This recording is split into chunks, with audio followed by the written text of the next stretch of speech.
This is the final technology session of the day today, and I'm joined by a good friend and very special guest who I consider sets the bar for product innovation and customer experience.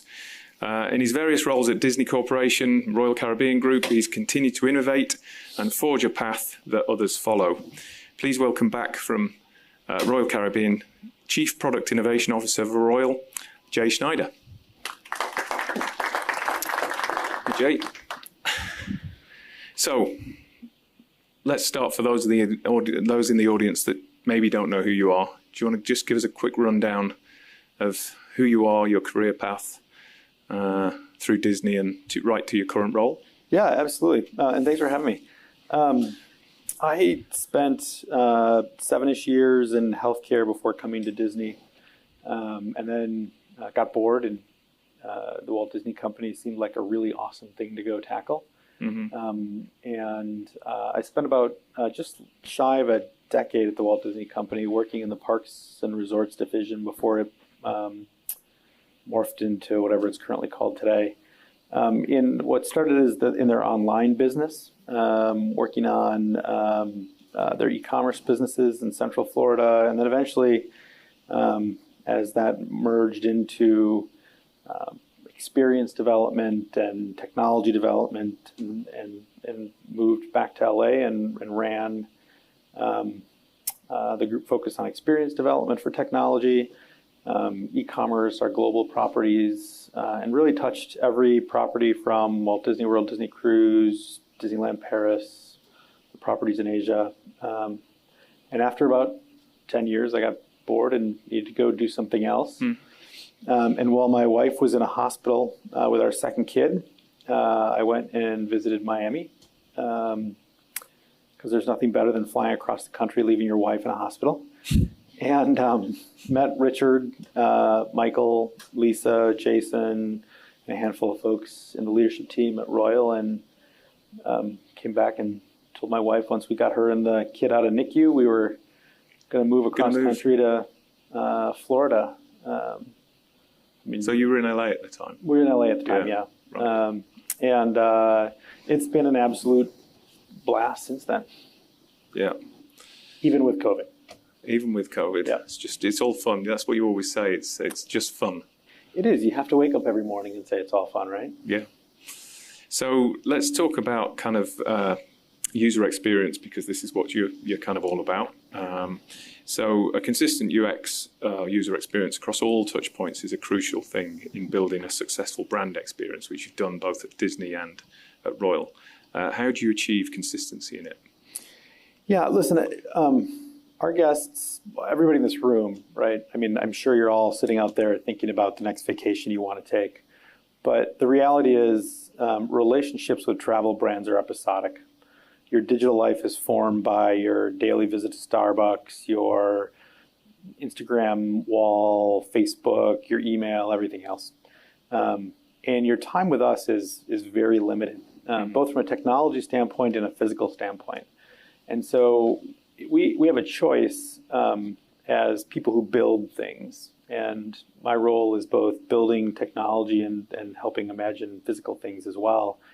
And we can use that time, that precious episodic time, to either teach you our design system, and worst case, in many of the brands I'm sure you all interact with, teach you your design system on an app, a TV, a signage, etc. Or we can make our design systems easy, seamless, cross-channel, cross-experience, so that you don't have to learn our system for a 7-day vacation, that it relatively blends into the background. Not everybody's great at that. I'm sure you've all been to hotels that have used off-the-shelf iPads that you spend 15 minutes kind of digging into, and only to realize that you need to call somebody anyway. And yet there's this shiny tablet sitting next to your bed. Or I was at a restaurant and somebody handed me a tablet and said, as part of the pandemic, we're using this. I'm like, great, awesome. 10 minutes later, he comes back and says, oh, yeah, sorry. You actually just give me your order. It's fine. It'll be easier this way. And so we really try to obsess about making sure that people don't have to learn our UX, whether that's digital or physical UX, and that they and they lean into just enjoying their vacation, enjoying being with their family. And a handful of companies do it really, really well, and a handful of companies don't. And we try to aspire to the ones that do it really, really well. Did I answer your question, or did I answer a different question? No, I think so. Yeah. You kind of touched on it. Okay.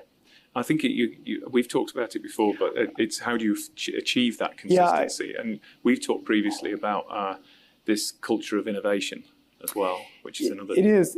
Innovation has to be innovation has to be tempered with this relentless pursuit for, in this case, consistency. Right. Mm-hmm. Our app looks like our TV for a reason. The interaction feels the same. So whether you're sitting in your stateroom or you're using your phone wandering through the halls, it feels the same. As we relaunched Oasis of the Seas right before the pandemic, the tap points looked the same as the interaction points in the app. It's all been purposeful design. And a lot of it can't happen overnight. A lot of it takes time, and especially when you're talking about ships that go through revitalization windows, it's not like you can wave a magic wand and instantaneously it works. But it takes relentless effort and a group of people who are excited, motivated, and inspired to chase that. So if we think about the retail world, and window shopping's effectively been digitalized, and have you experienced sort of any similar effects in recent years at Royal? In terms of the e-com side of things? Yeah, I'll give you a couple answers. One is there's different parts of the vacation cycle that have been, I would argue, fully digitized, right? Our boarding process is fully digitized. The vast majority, 95+% of people are checked in pre-arrival, fill out information. They're used to it in their normal digital life from an airline perspective. I heard somebody ask about facial recognition. People can opt into facial recognition for enhanced experience. They can opt out of it if they want to and go through a more traditional mobile boarding pass. And as we transform experiences like that, you see and observe, if you go sit in a terminal, people who don't engage suddenly who are less satisfied than people who are. And so that's an example of where I would make it akin to kind of that retail transformation. I think other parts of our experience are on a journey, and they're not that far along because either our experiences are different, or we've been experimenting along the way and learning and adjusting. We don't have endless aisle for our retail on board. When you go to a straw market in the Bahamas, it's not going to have endless aisle either. That doesn't mean we don't have technology in place to learn how people are walking through ships in patterns and anonymous ways to help fuel innovation in the next sort of ship we want to go build or experience that we want to go build. And so that level of technology integration, experience development is a journey that I frankly don't think ever ends. Technology is not something, we used to joke, kind of I don't want to call it old, the classic model of technology in travel is your CFO wakes up one day and says, we're going to go spend $50 on this thing and then we'll operate it for 50 cents for 10 years. That's not how technology is developed if it wants to be successful. That's not a knock on CFOs, by the way, in case our CFO is live streaming this. But you can, list. Perfect. You consistently spend in an iterative way to learn what people are doing, how to unpack your business, and how to continue to adjust. And that's really how you chase it. Okay. And if we talk about, because obviously your new role is slightly different to the other one, because you were more digital and now you're going more into the physical. How do you see this role and the convergence of physical and digital developing? And what are you doing in terms of innovation around that? Yeah. So I lead two teams, really. A team focused on our digital transformation across the corporation. And then I lead a handful of teams on the Royal Caribbean International side.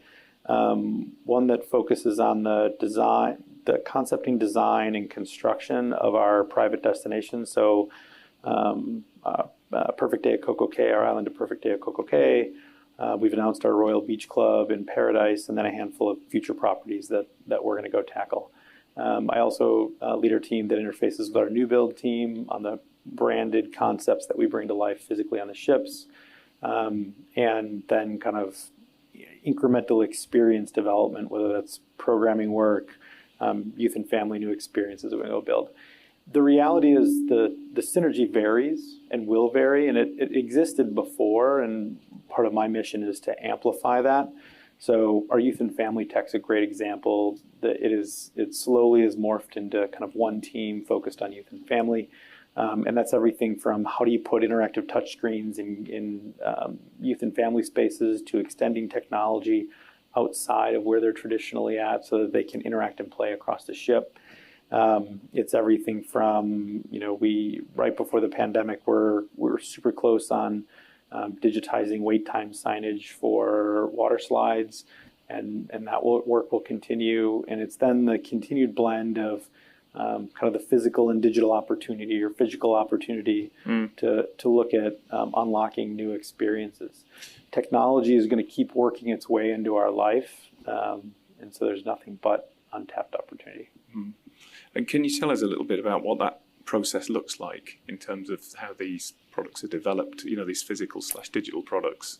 Because you said you had two teams. And They're developed in a very similar way. So both teams start typically in a concepting phase or an innovation phase.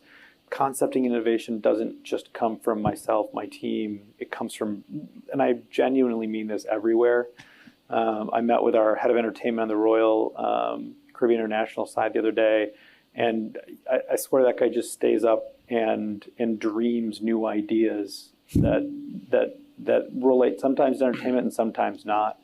And so our teams typically follow a relatively standardized methodology of concept development, making sure it's desirable, feasible, viable, through interacting with our guests, turning it into an experience brief that gets designers, architects, and others unpacking it, and then going through the development cycle, getting it stood up. And if it's technology-centric, it's typically fast and iterative. If it's physical development, it's typically slower and less iterative, because your ability to change an island or a ship doesn't happen at the same pace as software. No. So I'm just, let me check. There's no questions yet. So do we have any questions from the audience for Jay while we have his time about his role? Oh, yeah, one back there.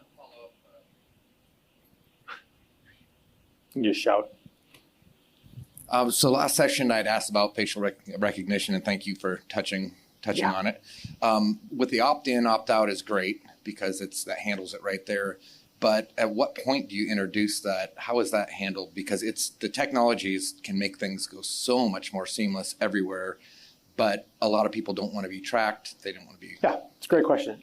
We deal with it in a couple different ways. When it's we as a company, which is typically our accountability when you're arriving and joining us. I can give you the GDPR, California privacy, of course, we check all of those boxes. But we've started from privacy design built into all of our biometric work up front. We don't want you to opt in when you see the machine. We want you to opt in before you even arrive at the terminal. And so part of your check-in process, you're opting in through a couple different mechanisms. One, you got to give us your selfie because we can't do anything without your face. Number two, we're going to be very explicit. No, we are not going to be. We are very explicit up front of why we're asking, what the value add is. And we've taken great care with our writers to figure out how we craft it in a way that makes it clear and easy to use as part of the boarding process or photography capture on board. And so we do that up front. And then once you're at the terminal, if you decide that's when you're opting in, it's typically too late. And then in addition, we don't store your biometric data beyond the length of a voyage. We don't have any need for it, and so we're not mining it for any purpose. I remember sitting in a meeting once, prior company, where we talked about government intrusion and asking about it. We didn't want to get into that discussion, so we destroy all of your biometric data as soon as the voyage is done. On the return into the United States, where we've partnered with the U.S. government, your ability to opt in on that is not controlled by us. It's controlled by the government, and I'm sure you understand your rights as it relates to biometrics and the exceptions the U.S. government has. So I'll let somebody from the government eventually answer that one for you. Okay. Yep. One more. As far as passenger age goes, I know we have a low sample size right now because there hasn't been too much cruising. But with digitalizing and transforming everything, have you seen maybe a younger age group be more susceptible to that? Ooh, I'll give you some real fun data. So I think, and I might be wrong, I've got some data to support me, and we're not that far enough into Restart where I can definitively say this. I think we're going to come out of this pandemic where digital is now just the norm, and most people's expectations have shot through the roof. If my 80-year-old mother has mastered Instacart, it's going to be, the world is going to expect something very different coming out of the pandemic than they did going into it. And that doesn't mean people don't want to put their phone down and go on vacation and do things like that. But even for ourselves, we saw app adoption. And I think we were pretty progressive on communication and everything prior to the pandemic, kind of in the upper 70s. So 70% of all cabins had app adoption on a voyage for an activated ship, and that was most of our fleet. As we've turned back on ships, our focus hasn't been go-to-market communication to tell you to use an app. It's been all the other health and safety information that we have to tell you. Our app adoption is in the mid to upper 90s. And so with no additional communication, it's just frankly returning our business to service, we've seen nearly a 20-point lift in just app usage alone. That's kind of one data point. The second data point is right before the pandemic, and I was telling Ian this earlier, cruise industry has been fascinating to be a part of. There's a number of times where we feel we need to be different than everybody else, right? So you want to board an airplane. I was driving from my hotel in Chicago this last weekend, and I forgot to check in. And literally in the back of my Uber, I checked in to my plane and boarded, right? A couple years ago, the industry kind of felt like we had to shut boarding off 48 hours to 72 hours ahead of time. We had to ship the data to the ship, whatever the hell that meant. And it's because many of our systems were so antiquated, it just took that long to transform basic data. And so we didn't have you basically got kicked out of check-in 48 hours in advance. Right before the pandemic, we had gotten our check-in numbers to like 90%. And I was really curious, what was that last 10%? Because the thing you always hear is, yeah, well, boomers and people over a certain age, they're not going to, engage, so they don't want any of this stinking technology. And the team came back because we were about to implement what we call our 1-hour check-in, which is essentially the same as boarding. You can, up to 1 hour before boarding, you can check in now with us for all of our ships as we return to service. And right before that, we took a snapshot at 90% and dug into the demographics. People over the age of 65 checked in at 99.5%, something like that, in-app pre-arrival. Folks in the Gen X cohort checked in at like 98.5%, and millennials, 82. It was millennials that were dragging down our digital engagement. And as we implemented the 1-hour check-in, we saw all of our numbers go up. We went to 96. Boomers stayed at 99 point whatever. Gen X went up a little bit, and then millennials are the one that brought the percentage up. And the reason is, as an industry, we demanded you operate, you experience us as we expect you to operate, not you have an expectation and we meet that expectation. And so just by meeting the expectation of millennials, the behavior naturally met the numbers that we were hoping for. So it's not an age thing. It absolutely isn't. We see digital engagement from everybody across the spectrum equally. What you do see and hear from people, and I fully understand this, because I don't think I've had a disconnected vacation in forever, is people do want to find these disconnect moments. And so our job is to build technology and experiences that allow them to connect or disconnect as much as they want. And I don't think enough people focus on just getting that sort of mantra out there, and they focus too much on old people need jitterbugs and young people wants something else. That isn't true. So, sorry, that was probably a long-winded answer to your question. But thank you for the data. Yeah, we got one virtual question. Is it from our CFO? It is. It looks like it's your CFO. He said, leave the stage now. Our guests that wish to ditch the digital for their vacation are going to be missing out on the things that the cruise has to offer.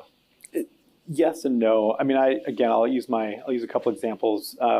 Sitting in our Terminal A here in Miami, and watching guests who didn't know they could have engaged and either gone to our facial recognition expedited boarding or other boarding, just a sheer disappointment because they waited 25 minutes in line, didn't get the email, and everybody else got car to bar in less than 10 minutes. That level of disappointment and disparity was palpable, right? They were frustrated. I don't think people are missing out. Our goal is to use technology in the background to enhance the overall vacation.